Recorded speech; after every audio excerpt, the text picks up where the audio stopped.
Muito bem, voltamos para mais um bloco de aulas. Nesse momento agora nós vamos ver 6 tópicos, espero que cheguemos aos 6 tópicos, eu vou dizer assim, sobre mito, tá? E exemplificarei os mitos que aparecem nas tragédias Prometeu Acorrentado, Édipo Rei e Medeia. Assim espero que nós consigamos chegar nesse vídeo aí, nesses próximos minutos, até ver tudo, tá? Hoje nossa aula está super ao vivo, digamos assim. Nunca estive como eu estou hoje, né, com a mente. Eita, não parou a apresentação, para agora. O que vai valer agora para a nossa apresentação é o que eu vou mostrar agora na janela. Engraçado que esse momento agora ilustra exatamente como eu estou hoje, né? Minha mente hoje está exaurida por causa de uma noite completamente em claro, adentrando o dia, cuidando de uma pessoa que estava com febre aqui em casa, enfim. Então, digam para mim, por gentileza, aí no chat, se vocês estão vendo esse slide inicial. Ótimo, Vinícius, obrigado. Os mitos nas tragédias gregas, frases significativas, tá? Vamos retomar algumas frases para associar essas frases com o que nós vamos estudar sobre. Prestem bem atenção, fiquem muito focados nessa aula de hoje, tá? Sobre mito. Cadê o ponteiro? Opções de ponteiro, tá aqui. Tá vendo como a minha percepção está prejudicada hoje, né, gente? Pronto. Então vamos para esses 6 pontos. Discurso literário e história, as origens da narrativa mítica, o mito como gênero e o mundo do mito, e o sentido do mito, algumas classes de mito, certo? E sempre com exemplificações das tragédias gregas que nós estudamos, que foram essas aqui, certo? A tragédia de Ésquilo, Prometeu Acorrentado, a tragédia de Sófocles, Édipo Rei, e a tragédia de Eurípides, Medeia. Já adianto para vocês precisamente o que, digamos assim, é o cerne para ficar na nossa cabeça. O mito é uma história, cada mito é uma história que tem a ver com uma lenda. Uma lenda é uma história que tem algo de fictício, algo de criado imaginariamente, algo de real. Então, o mito envolve deuses em atuação em relação aos homens, e esse mito ele é anterior às tragédias. A tragédia do século V a.C., e a tragédia, essas que nós estamos estudando aqui, que são orientadas pelo programa do IF, né, estudar algo sobre esses 3 autores, tá? A tragédia, ela traz uma versão do mito, uma versão para ser apresentada no teatro, tá? Então vamos pensar esses mitos, o mito de Prometeu, o mito de Édipo, o mito de Medeia, como gênero mito e exemplificar na tragédia como é que eles aparecem, tá? Então, o mito em Ésquilo, em Prometeu Acorrentado. Vamos ver alguma coisa agora sobre discurso literário e história e as origens da narrativa mítica, tá? Então, primeiro aqui eu vou fazer uma leitura de um trecho do mito que está no livro de Thomas Bulfinch, o livro de ouro da mitologia. Antes de serem criados o mar, isso é o mito de Prometeu, na versão desse autor, Thomas Bulfinch, e vocês podem recriar. O mito é aberto para quem quiser recriar, tá? Então, começando aqui pela primeira parte que eu coloquei em negrito. Antes de serem criados o mar, a terra e o céu, todas as coisas apresentavam um aspecto a que se dava o nome caos. Uma informe e confusa massa, mero peso morto, no qual, contudo, jaziam latentes as sementes das coisas. Então, isso era o começo. É um mito da origem, esse aqui, não é? E tem tudo a ver com a narrativa bíblica, né? No princípio criou Deus os céus e a terra. A terra, porém, era sem forma e vazia. Havia trevas sobre a face do abismo e o Espírito de Deus parava sobre as águas. Então disse Deus, haja luz. E houve luz. E viu Deus que a luz era boa. Então a narrativa de Gênesis 1, capítulo 1, versículo 1, enfim, que eu recitei agora, tem tudo a ver com isso, né? Aí, continuando a história, a terra, o mar, o ar estavam todos misturados. Assim, a terra não era sólida, o mar não era líquido e o ar não era transparente. Ponto. Mais um período, né? Ponto. Deus e a natureza intervieram finalmente e puseram fim a essa discórdia, separando a terra do mar e o céu de ambos. Ponto aqui. Daqui a pouco entra Prometeu em cena. Sendo a parte ígnea, ou seja, de fogo, certo? Sendo a parte ígnea a mais leve, espalhou-se e formou o firmamento. O firmamento foi feito de fogo, né? O ar colocou-se em seguida, no que diz respeito ao peso e ao lugar. Aí o ar ocupou seu lugar, né? A terra, sendo a mais pesada, ficou para baixo. E a água ocupou o ponto inferior, fazendo flutuar. Nesse ponto, um deus, não se sabe qual, na mitologia tem vários deuses, tratou de empregar seus bons ofícios para arranjar e dispor as coisas na terra. Ponto. Ele foi organizar a terra, né? Determinou os rios e lagos, seus lugares, levantou montanhas, escravou vales, distribuiu os bosques, as fontes, os campos férteis e as áridas planícies. Os peixes tomaram posse do mar, as aves do ar e os quadrúpedes, que andam de quatro pernas, da terra. Tornara-se necessário, porém, um animal mais nobre, e foi feito o homem. Não se sabe se o Criador o fez de material divino ou se da terra.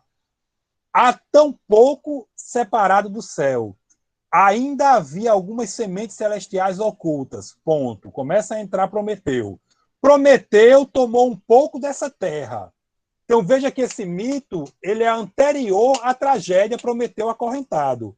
A plateia já conhecia esse mito quando o tragediógrafo cria a sua versão. E misturando-a com água, fez o homem à semelhança dos deuses. Então, na mitologia grega, teria sido Prometeu quem fez o homem. E aí Prometeu fez o que mais? Vamos terminar. Prometeu era um dos titãs, uma raça gigantesca que habitava a Terra antes do homem. Ponto. Ele e seu irmão Epimeteu foram incumbidos de fazer o homem e assegurar-lhe os outros animais todas as faculdades necessárias à sua preservação. Epimeteu encarregou-se da obra e prometeu de examiná-la depois de pronta. Assim, Epimeteu tratou de atribuir a cada animal dons variados de coragem, força, rapidez, sagacidade, asas, enfim, garras a outro, né? Uma carapaça protegendo um terceiro. Agora vem a parte do mito. Olha.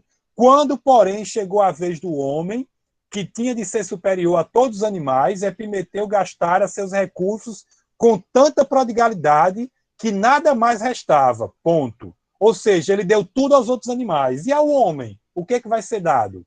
Perplexo, recorreu a seu irmão Prometeu, que, com a ajuda de Minerva, subiu ao céu e acendeu uma tocha no carro de Hélios, trazendo fogo para o homem. Ponto. Com esse dom, o homem assegurou sua superioridade sobre todos os animais. Olha, na narrativa bíblica, Adão dá nome aos homens. Na mitologia, Epimeteu dá proteção, dá força aos animais. Como não tinha nada para o homem, Prometeu foi lá e pegou do carro de outro deus, né, o deus Hélios, e deu o fogo ao homem para ele ser superior. Tá? O fogo lhe forneceu um meio de construir armas com que subjugou os animais e as ferramentas com que cultivou a terra. Aquecer sua morada, de maneira a tornar-se relativamente independente do clima. E, finalmente, criar a arte da cunhagem de moedas, que ampliou e facilitou o comércio. Então, veja que realmente um dia o homem dominou o fogo, realmente o homem usou o fogo para fazer moeda, o homem usou o fogo para fazer armas. Aqui você tem a mistura da lenda de como isso ocorreu com a criação mitológica da associação dos deuses com os homens, tá? E aí, o que é que acontece com Prometeu porque ele inventou de dar fogo ao homem? Zeus o puniu e ele ficou acorrentado. Aí daí a peça Prometeu acorrentado. Gente, qual é a origem da mitologia? Qual é a origem dessas narrativas? Há quem diga que a origem é bíblica. Todas as lendas mitológicas seriam uma espécie de deturpação daquilo que está na Bíblia como sendo uma verdade não alterada. Essa é uma teoria que, obviamente, interessa às religiões judaico-cristãs, né? Outra teoria é a histórica, de que todas as narrativas mencionadas foram de seres humanos reais e de traduções fabulosas relacionadas com elas, que foram embelezadas e foram evoluindo ao longo das épocas. É uma teoria de que é criação meramente humana, que não é revelação, né? Outra teoria, ela é alegórica, que todos os mitos da antiguidade, eles simbolizam, eles representam uma verdade moral, religiosa, filosófica, psicológica, certo? Ou representam algum fato histórico. Essa é outra teoria da origem dos mitos, tá? Outra teoria é a teoria física, de que os elementos como ar, fogo, foram originalmente objeto de adoração religiosa. E como os homens adoravam, digamos assim, o ar, o vento, o sol, daí para transpor, para transformar esses elementos em deuses e criar as narrativas da associação desses deuses com os seres humanos, foi uma questão de tempo, tá? Essa é outra teoria. Segundo Thomas Bulfinch, que escreve no século XVIII, é um livro antigo, né, um clássico dos estudos mitológicos, todas elas estariam certas até certo ponto. O Thomas Bulfinch ele tem uma visada cristã sobre os mitos, tá? Então, cada uma delas explicam um pouco do que são os mitos. Cada uma dessas teorias, e vocês escolham. Eu digo Thomas Bulfinch, eu não sei, tá aí embaixo, olha. Bulfinch Thomas, tá? No livro de ouro da mitologia. Então, todas elas teriam alguma coisa de verdade, e os mitos eles são originados, muito deles, pelo desejo do homem de explicar os fenômenos naturais, de explicar coisas que o homem é incapaz de conseguir compreender. Tá? Até que chega a ciência como outra forma de saber. Vamos pensar, nesse caso, gente, a mitologia como uma das formas de construir conhecimento. Você tem o conhecimento literário a seu dispor, você tem o conhecimento mitológico ao seu dispor, que um se junta com o outro, literário com mitológico. Você tem o conhecimento senso comum, que é esse conhecimento que a gente tem do cotidiano, do dia a dia. Cada um de nós guia a vida muito pelo que aprende do cotidiano. É o senso comum. Ele é que guia nossas vidas, mas ele é muito limitado. Para ultrapassar os limites do senso comum, você tem o conhecimento científico, que é um conhecimento construído através de técnica, que é um conhecimento aperfeiçoado ao longo dos anos, ao longo dos tempos, tá? E que é um conhecimento que se serve, que se presta a desenvolver soluções para problemas da nossa vida, tá? Na nossa época, está mais do que necessário que a gente divulgue o que é ciência, o que é fazer ciência, porque a gente está caindo num obscurantismo aí da ignorância anterior ao mito. Muito pior do que era o mito. O mito, pelo menos, é uma forma de entender, tá? Então, esse é o exemplo, né? Que esse mito é uma narrativa tradicional baseada na lenda. Na lenda como sendo a história que conta a origem de algo, que conta como é que explica um fenômeno, tá? Então, você tem aqui os deuses acorrentando Prometeu, porque ele foi lá e deu fogo ao humano, né? E a gente viu esse trecho já. Cedei a súplica, compadecei-vos de quem está sofrendo agora, a desventura não discrimina, segue seu percurso errático, vai de um lado para o outro, pousando sobre uns e depois sobre outros. Então, nós sabemos que estes versos traduzidos do grego, eles são criação de Ésquilo, para a sua peça Prometeu Acorrentado. E que Prometeu tem a lenda da sua vida como sendo aquele que deu o domínio humano ao fogo. Perfeito? Ok?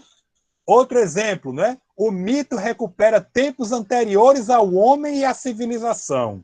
Isso é para vocês aprenderem sobre as origens na narrativa, o discurso literário na história. Então, o mito é decorrente da passagem de uma lenda de boca em boca, de boca em boca, de boca em boca. Tá? Aí aqui você tem o deus oceano, que aparece para falar com Prometeu enquanto ele está acorrentado. Né? Está aqui a escultura que representa Prometeu, que representa o oceano. Né? Conhece-te a ti mesmo, amigo, e adapta-te aos duros fatos. Lança mão de novos modos, pois o novo Senhor comanda os deuses todos. Quem jogou Prometeu acorrentado para ficar para sempre lá foi Zeus, né? Como castigo por ele ter dado fogo aos homens, tá? Aí nós já sabemos, eu repito, que aqui tem o nome Ésquilo, tá aqui. Ésquilo criou em grego esses versos para ser uma versão do mito de Prometeu, tá? Aqui, olha, ilustrando Prometeu acorrentado, né? Sobre a rocha. Então, o mito e a tragédia trazem algo de sabedoria para a vida, né? A desgraça, ela vai de um lado para o outro. Ninguém sorria da desgraça alheia, porque um dia ela pode bater a sua porta ou entrar sem você abrir, né? Enfim, e nós precisamos nos conhecer a nós mesmos, né? E mais uma, é doce viver toda a existência com o coração repleto de esperanças, entregues a delícias radiosas, mas vendo-te hoje dilacerado por milhares de males, nós trememos. Isso aqui era o coro não está no mito, o coro faz parte da peça, o coro é composto às vezes por homens, às vezes por mulheres, e o coro era um conjunto de pessoas que esclareciam a peça, que falava com a plateia, que falava com a personagem, certo? Que falava enquanto as personagens saíam do palco e outras entravam, tá? Esse é o coro aqui. Repetindo, para ficar claro, eu não precisar dizer sequer para os próximos, se for o caso. Ésquilo faz a sua peça Prometeu, cria versos em grego que são traduzidos para o português, e aqui eu tenho uma das traduções, e esses versos representam, digamos assim, o mito de Prometeu, a história de Prometeu quando ele foi acorrentado. E aquela plateia que estava ali já conhecia o mito, tá? Aí aqui eu gosto dessa parte, que é quando Hermes vai lá, Hermes é outro nome para Mercúrio, tá? Mercúrio vai lá falar com Prometeu para tentar fazer com que ele se arrependa de estar xingando Zeus e não aceitar aquela condenação. E aí Hermes diz: tuas maneiras imutáveis e inflexíveis trouxeram-te a este ancoradouro de dores. Ele está como um navio ali parado, sofrendo, né? Está aqui do lado a águia, né? Que vai fazer o que a gente vai ver já já. Prometeu disse: fica sabendo ainda, nunca eu trocaria minha desdita, ou seja, meu azar, minha má sorte, pela tua submissão. Muito honroso, muitas vezes, a gente receber pedra, mas não ser submisso, né? Então ele dá essa resposta aqui. Aqui é Prometeu que responde a Hermes, na versão de Ésquilo para a história, né, a mitológica de Prometeu. E aí, olhe, para sempre Prometeu vai ficar tendo o seu fígado devorado pela águia, como vocês estão podendo ver aí, não é? Virar o cão alado, a águia fulva, que segue Zeus, conviva sem ser convidada, presente o dia inteiro ao tentador banquete, e rasgará teu corpo todo ferozmente, fazendo dele uma enorme posta de carne, e se fartando na iguaria do teu fígado. Isso é o que diz Hermes para ele, e a águia vai lá e devora o fígado dele, Prometeu, né? O mito representado. Inclusive, vamos chamar a atenção neste ponto aqui que eu não chamei nos outros, para essa data. Olha, o quadro, a pintura, é do século XVII. 2000 e poucos anos depois é da peça. E a peça é de milênios, séculos anteriores, ou melhor, e o mito é de séculos e séculos anteriores à peça, tá? Isso para vocês irem entendendo na cronologia de vocês, mental de vocês, como é que são as produções dos bens artísticos culturais, certo? Eu li textos de pessoas que dizem que querem ser artistas, que querem trabalhar com arte, não é, e tal. Então, artista que não conhece arte não é artista, né? É artesão. Então, é preciso conhecer. Então, o altruísmo e a autonomia de Prometeu, né, levaram ao extremo de ele ser para sempre castigado. Depois ele é resgatado, viu, gente? A mitologia vai se desenvolvendo e ele é resgatado. Mas a condenação foi eterna, tá? Tudo bem até aqui? Conhecemos alguma coisa já sobre mito, a origem da narrativa, vamos saber mais. Parte 2. Mitos em Sófocles, Édipo Rei, o mito como gênero e o mundo do mito, tá? Vamos pensar um pouquinho. Primeiro, o mito de Édipo, que é contada ali uma parte dele na peça. Olha. Laio, vem a história de novo.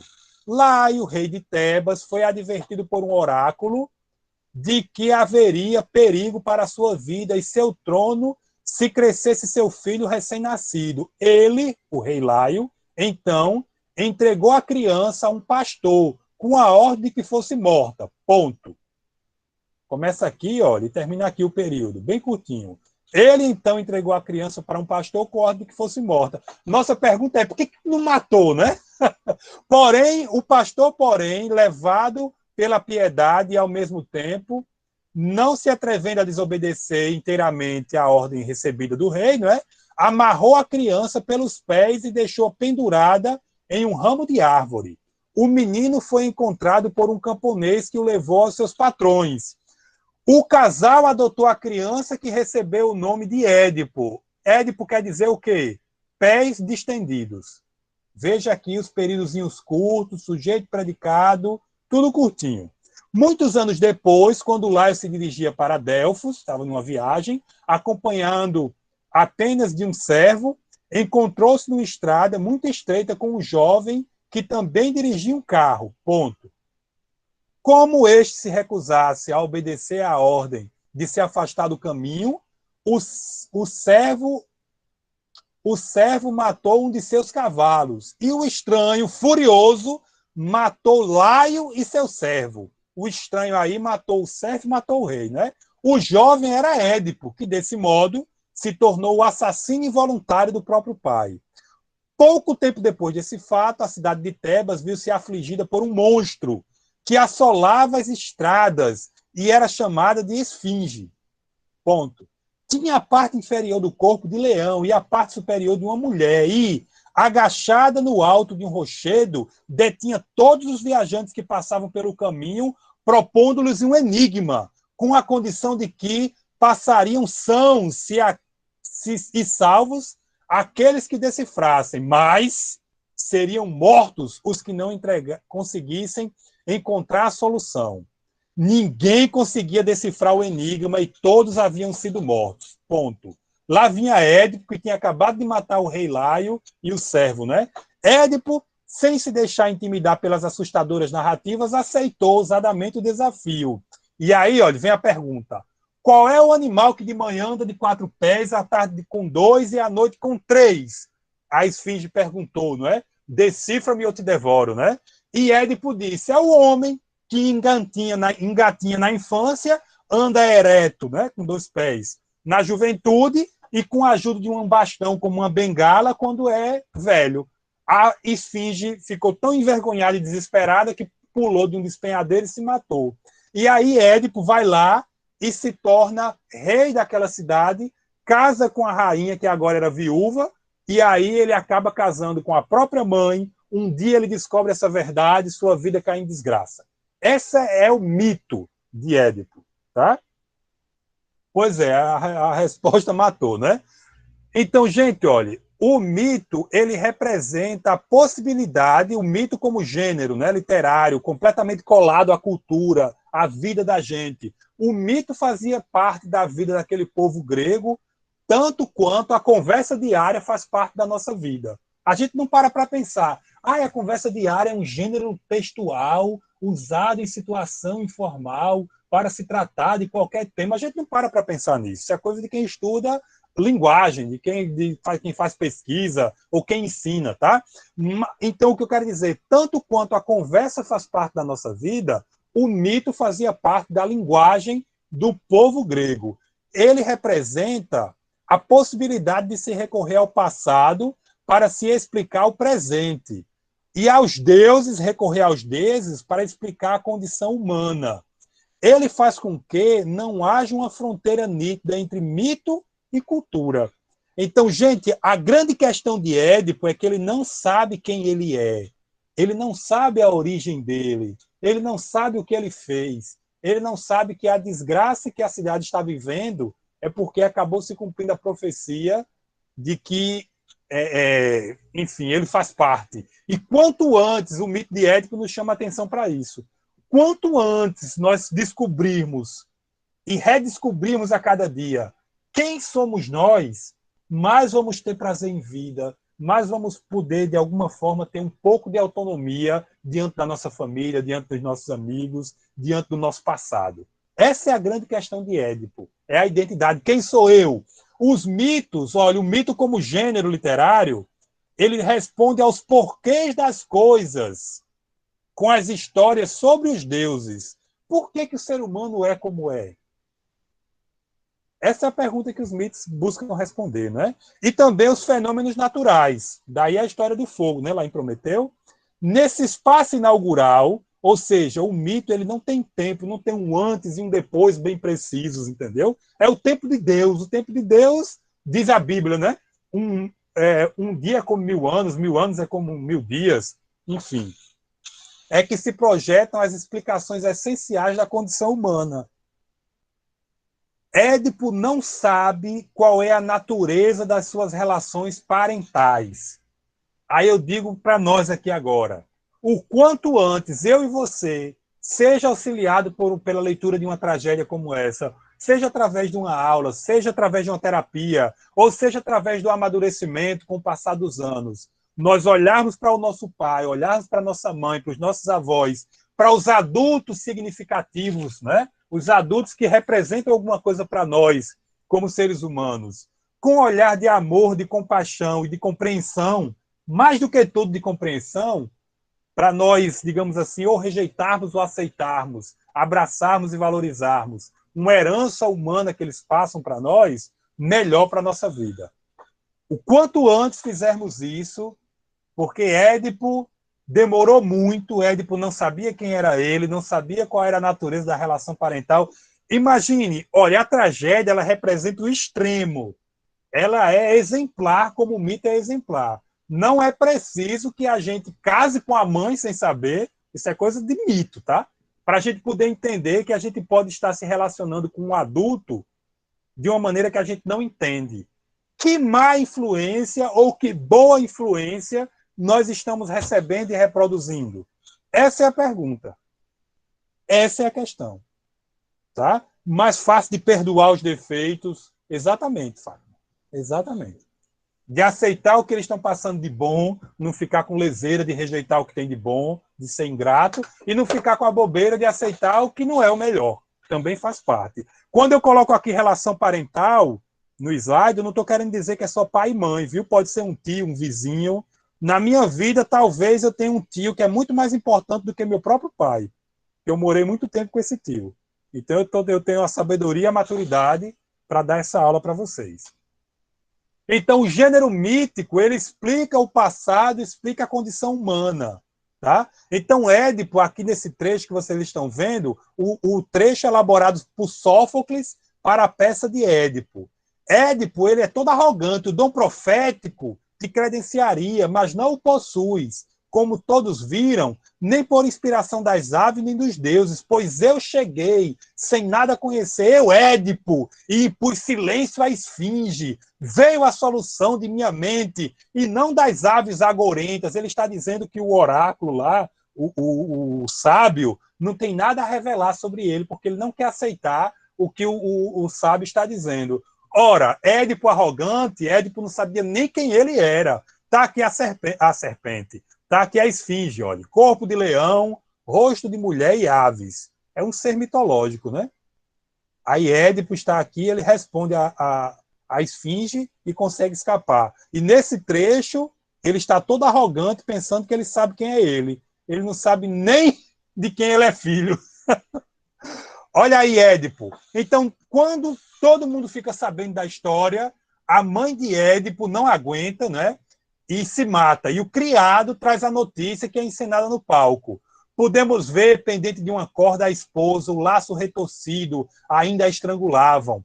Ao contemplar o quadro entre urros horrorosos, o desditoso rei, que é Édipo, está aqui a pintura dele, desfez expresso o laço. Imagine Édipo correndo e desamarrando a mãe morta, né? Que a suspendia. A infeliz, ou seja, a mulher, né? A infeliz esposa, né? A infeliz, vou botar a seta aqui, a circular. A infeliz caiu por terra. Vimos então coisas horríveis. Olha o que foi visto. De repente, o rei tirou das roupas dela uns broches de ouro que as adornavam. Segurou firmemente e, sem vacilação, furou os próprios olhos, gritando que eles não seriam testemunhas nem de seus infortúnios, nem de seus pecados. Então, Édipo não sabia nem quem ele era, e quando veio a verdade monstruosa, ele se autopuniu cegando. Assim é na nossa vida. Às vezes tem verdades tão fortes que pode ser que nós queiramos cegar. Mas está aí a narrativa para nós vermos e termos uma descarga emocional para vermos exatamente essas histórias. Elas são muito dramáticas, porque justamente elas querem mexer com os nossos afetos, com nossas emoções, para nos levarmos à reflexão, não é? Para quando a gente receber uma verdade muito forte, a gente conviver com isso sem precisar cegar. E essa cegueira, ela é representativa, não é literal de ficar cego. No mito e na peça que representa o mito, tudo bem. Mas na vida, muitas vezes, a gente passa a vida inteira negando, não quer ver, não quer ver, não quer ver, se fazendo de cego. E a minha avó, ela dizia sempre para mim assim: meu filho, a gente só se engana com o que não está vendo.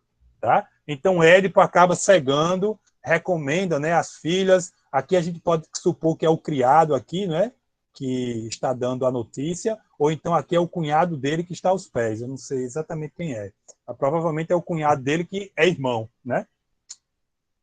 Édipo, né? Estamos hoje em tuas mãos, e a ação mais nobre de um homem é ser útil aos seus semelhantes, até o limite máximo de suas forças. Então, nesse contexto da Grécia, no século V, aí, a Grécia clássica, era o tempo da democracia, era o tempo em que o povo, não como um todo, mas parte dele, pelo menos, podia escolher ali, participar das decisões políticas, no debate público, tá? E aí vem essa frase, né?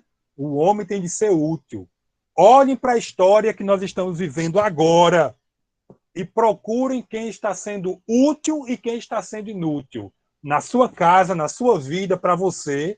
Olhe se você está sendo uma pessoa útil para os seus semelhantes, para o seu derredor. E olhe no mundo político da democracia, não grega, mas nossa. Quem está sendo útil e quem está sendo inútil. E diz a Bíblia, pela boca de Jesus Cristo, que quando uma árvore ela é inútil, ela não dá frutos, o que ela tem de fazer é ser lançada fora. Vejam a história da figueira e vocês vão pensar isso que eu estou dizendo para vocês. Tem de ser cortada e lançada fora. Então, aí mais uma frase de Édipo, tá? Então, a dor de ver a verdade acabou levando Édipo a furar os seus próprios olhos, né? Levou ao extremo, tá? Agora vamos aprender alguma coisa sobre o mundo do mito. O mito, ele é uma revelação do universo anterior à própria religião. Depois é que acabam se construindo templos para fazer cultos aos diferentes deuses na mitologia. Depois é que vem o judaísmo. Depois do judaísmo é que vem o cristianismo e tudo quanto é outra concepção de religião que a gente tem hoje. Isso é algo muito anterior a esse fenômeno recente de uma igreja em cada esquina, com alguém falando ao microfone, gente gritando. É muito anterior a essa ideia de sacerdote, de padre, bispo, toda a hierarquia, né, que a Igreja Católica tem, muito anterior a esse fenômeno neopentecostal, que é muito marcado no Brasil. A noção de religião é anterior e a de mito, de que a religião se apropria, é muito anterior. Tá? Vamos entender o mito como uma realidade viva que determina o mundo, o destino dos homens. Essa relação que o mito exprime através da narração. Contar como a realidade ganhou existência graças às façanhas dos seres sobrenaturais, certo? Esse é o mundo do mito. Nesse mundo, um Deus representa um poder motivador e um sistema de valores. O que é bom, o que é ruim, o que é importante, o que não é. Os mitos são metáforas da potencialidade espiritual do ser humano, tá? Os mitos que os deuses representavam eram concebidos para criar harmonia entre a mente e o corpo. Tá? Isso é anterior à tragédia, anterior à peça. As pessoas iam contando essas histórias umas para as outras e dizem os estudiosos que objetivava criar uma harmonia, né, da mente com o corpo. Às vezes o corpo quer uma coisa, a mente quer outra, e o mito vinha para equilibrar o ser humano. Tá? Os mitos eram meios de colocar a mente de acordo com o corpo e o rumo da vida de acordo com o rumo apontado pela natureza, o que mostra que os deuses conduziam a vida dos homens e da natureza. Esse é o mundo do mito, tá? É um mundo anterior aos estudos psicológicos, tá? Então, é uma maneira de entender o ser humano e a vida e tudo mais. Digam para mim se vocês estão acompanhando essa nossa reflexão aí, tá? Aí, Édipo, cego, tá? Recomendando às filhas. E tem a continuidade da história, né? A história da filha dele, enfim, são 3 peças. Parte 3, rapidinho, vamos levar aí 8 minutos nisso. O mito em Eurípides, tá? Outro tragediógrafo grego, do auge da tragédia grega, que recuperou essa história de Medeia, que é uma história anterior à peça, tá? E vamos pensar agora um pouquinho sobre o sentido do mito e vamos ver algumas classes de mito, tá? Então, o mito é uma narrativa exemplar que ela não deve ser tomada ao pé da letra. Ela serve de exemplo, ela vai ao extremo, tá? Ela é como uma alegoria. Você tem aí várias metáforas. Cada elemento do mito pode representar alguma coisa, tá? E aí, nesse mito, você tem uma imagem da realidade. E as narrativas míticas, elas são, sobretudo, históricas, sobre a sabedoria humana. Aí vai ter um desafiozinho ali, de ver que sabedoria a gente pode ter de umas frases que eu coloquei, tá? O mito é isso, ele tem a ver com sabedoria, a sabedoria acumulada, tá? Então, o sentido do mito. O mito é uma narrativa exemplar e alegórica, né? Então, um exemplo. Medeia, ela vai lá e mata seus próprios filhos para sorrir, se vingar do marido infiel. Medeia havia ajudado o marido a conquistar, porque Jazão, ele é herdeiro de um trono. O pai passa o trono para um irmão, que é tio de Jazão, e o tio não quer dar o trono a Jazão. Aí o tio inventa, olha, quando você obtiver a lã de ouro de um carneiro que está no reino distante, guardado por um dragão, eu te passo o trono. Aí ele achava que Jazão não ia conseguir. Jazão foi lá, com a ajuda de Medeia, ele vai lá e consegue esse carneiro de ouro. Na verdade, é a lã do carneiro, chama velocino de ouro. Assim, as costas do carneiro, né? A parte de lã do carneiro. É um carneiro mágico que voa, enfim. E Jazão vence vários desafios, enfrenta o dragão, enfrenta uns touros que cospem fogo pela boca, tá? Tudo com a ajuda de Medeia. Aí eles vão embora, e quando eles vão embora, Jazão acaba, como é que se diz, não querendo casar com Medeia. Aí Medeia, de vingança, mata os filhos e vai embora. Então, que sabedoria poderia haver numa história dessa? Não é a sabedoria de se tomar isso ao pé da letra e de dizer que é necessariamente assim a vida. Aí vocês pensem, é legítimo você se vingar inocente, a sua raiva, a sua ira? Eu digo para vocês com muita tranquilidade que ao longo desses anos aí que eu ensino, há uns 20 anos, eu vou dizer assim, entre idas e vindas, talvez dê uns 12, que eu parei mais de uma vez, fiz doutorado e tal, não dei aula. Mas entre idas e vindas, vamos supor, 15 anos, tudo quanto era aluno meu, criança, que tinha problema de aprendizado, de comportamento, etc., tinha a ver com relação familiar. E muitos deles tinham a ver com separação. Agora, quantos deles era um ou outro deixando seus problemas atingir as crianças, eu não sei. Mas eu quero dizer que eu já testemunhei esse tipo de coisa. Então, veja que o mito e a tragédia que representa o mito não é para a gente pensar que é necessariamente matar uma criança, mas a gente passar a raiva, passar o nervosismo, passar a perturbação. Compreendem a leitura que eu estou fazendo com vocês aqui do mito? O mito de Medeia, tá? Olha, o sentido do mito. As narrativas míticas, sobretudo, são histórias de sabedoria da vida. Está aqui Medeia representada com a sua arte de fazer fórmulas. Vocês conseguem ver aí pequenininho? Isso aqui é um sapo, viu? Esse aqui eu não estou conseguindo distinguir o que é, não. Parece um crustáceo. Aqui parece uma concha. Ela usando aqui, não é, de fórmulas, tá? Ela tinha algo de químico, né? Então, as dores da rejeição e a humilhação coexistem com a decisão de cometer ato extremo, matar os filhos para rir do pai. Essa Medeia de Eurípides, ela é extremamente sarcástica, ela é irônica, tá? Então, algumas classes de mito. Vocês têm os mitos da origem do universo, são chamados cosmogônicos, tá? E tem os mitos teogônicos, que são da origem dos deuses, tá? E aí, com o passar do tempo, esses mitos, né, fizeram a eliminação dos deuses do mundo grego, aí acabou tendo os mitos religiosos e os mitos épicos. Quem quiser acreditar na nossa mitologia judaico-cristã como verdade, acredite. Quem quiser entender como narrativa simbólica, alegórica, acredite, tá? Mas é dessa maneira que os estudiosos compreendem, tá? Então vamos aqui, olha. Esse é o momento em que Medea vai embora, o avô dela, que é um deus, manda esse carro que ela está aí sentada, né, em que ela está sentada, para ela ir embora. Ela se dá bem, apesar de ter matado os filhos, e Jasão fica sem esposa, sem a atual esposa, né, que era Medea, sem a futura esposa, que era a filha do rei, tradicionalmente chamada de Glauce, embora a peça não dê o nome dela, e o rei também morreu envenenado. Medea matou o rei e a princesa, e Jasão fica lá abandonado, tá? Então, mito, um exemplo de mito épico. Então, o que é uma epopeia? É uma narrativa que mostra a trajetória de um herói que sai da sua terra, vive diversas aventuras, passa por momentos de transformação e acaba chegando ali ao seu objetivo. Então, o que acontece? O público de Eurípides, ele conhecia a história de Jasão, que saiu do seu reino com seus colegas num navio, daí serem chamados de argonautas, e eles vão para a cidade de Cólquida, em busca dessa pele de ouro, de um carneiro de ouro, tá?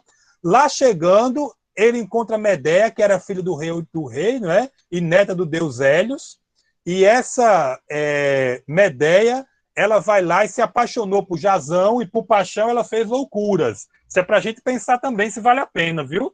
Mudar tudo, destruir a família como ela fez, ela matou o irmão, matou o pai, ela fez desgraças e foi embora com um homem que depois queria abandoná-la, tá? Eles vão embora de lá para ajudar na fuga. Ela assassinou o próprio irmão, tá? Espalhou o corpo no mar para atrapalhar o pai. E aí ela volta para o reino, né? E aí ela acaba livrando o tio que estava pegando o trono de Jasão, tá? O rei Pélias, que era tio dele. E aí eles vão, ela cria ali uma trapaça, tá? Diz que ele vai se rejuvenescer, mas ele acaba morrendo. A bicha era bruxa, né? Enfim. E aí o que acontece? Eles acabam indo embora também, e agora os dois são estrangeiros na cidade de Corinto, por causa de tudo isso que eles fizeram. E aí lá ele acaba querendo deixá-la para casar com a filha do rei, tá? Eu vou passar um pouquinho dos 45, mas eu vou terminar a apresentação, tá? Isso é uma epopeia, vamos dizer assim. Então esse é o mito epopeico, tá? Eu estou exemplificando para vocês. Então ela acaba matando Glauce, que é a filha do rei, enfim. E não existia uma fonte anterior em que isso tudo acontece. Essas coisas provavelmente são criações do próprio Eurípides, certo? Em que ela vai lá e mata os filhos. Esse fato dela matar os filhos é uma criação da peça. E o mito, ele está aberto à criação. Crie você o seu próprio mito de Medea. Isso aqui foi uma tradução que eu fiz do livro Greek Tragedy as Play for Performance e tal, tá aí a referência, tá? Eu fiz essa síntese do mito que tem lá, tá? Então, o mito teogônico, está aqui um exemplo, é o mito do nascimento de Vênus, né? Brandindo uma pequena foice, Cronos, o filho caçula de Urano, o deus dos céus, cortou os genitais de seu pai e arremessou ao mar, assim fertilizando as águas e permitindo o nascimento de Vênus. Vênus, para os gregos, era Afrodite. Esse momento foi imortalizado por Botticelli, está aqui o quadro de Botticelli, na sua magnífica obra O Nascimento de Vênus. Na plena majestade de sua feminilidade, Afrodite aparece em pé em uma concha emergindo das ondas. Tá? Então está aqui atrás o mar e aqui Afrodite nascendo pelo fazer aí dos deuses. Tá? Afrodite aqui é a cabeça dela, né? A deusa do amor, da beleza, da sexualidade para a antiga religião mitológica grega. É Afrodite, tá? E o mito hoje. Aí eu coloquei duas imagens da cantora Aurora. Peço que vocês leiam a música, vocês vão curtir, tá? Vocês vão gostar muito.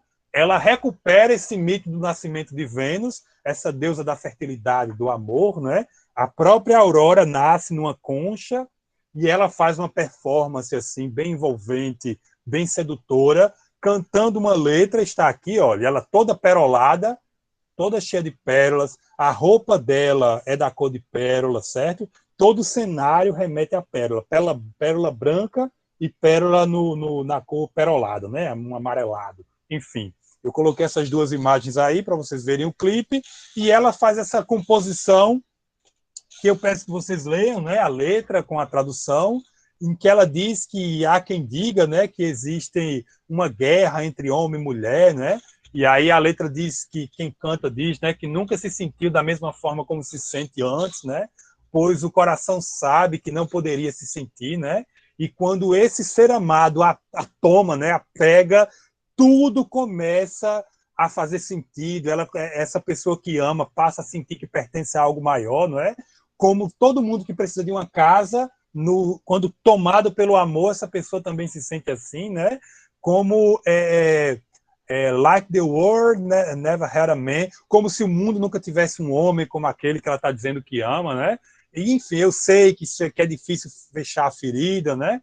Enfim, leiam a letra, é uma letra muito bonita, não vou conseguir traduzi-la agora toda, né? Mas essa letra remete a esse mito do nascimento de Afrodite e o mito do andrógeno que busca a sua parte complementar a parte né, que é do todo, né? E então eu aprendi a verdade, né? Como tudo de bom, né? Com uma vida que me volta a me guiar até você, não é? E, enfim, a todo tempo que eu estou nos seus braços, eu sinto como se eu existisse para amar, né? E somente para amar. Essa a letra. Esse mito está hoje sendo retomado, enfim, em 2020, tá? Então é isso, a principal referência da nossa aula é essa, a origem da narrativa, literatura e redação. Eu vou parar aqui o compartilhamento e vou me despedir de vocês dizendo que deu certo, desses 47 minutos, mais ou menos, nós tratarmos desses 6 pontos, né, a respeito de mito, e vocês vão poder rever aí, estudar e levar isso para as produções textuais de vocês, tá? Eu vou parar a nossa gravação.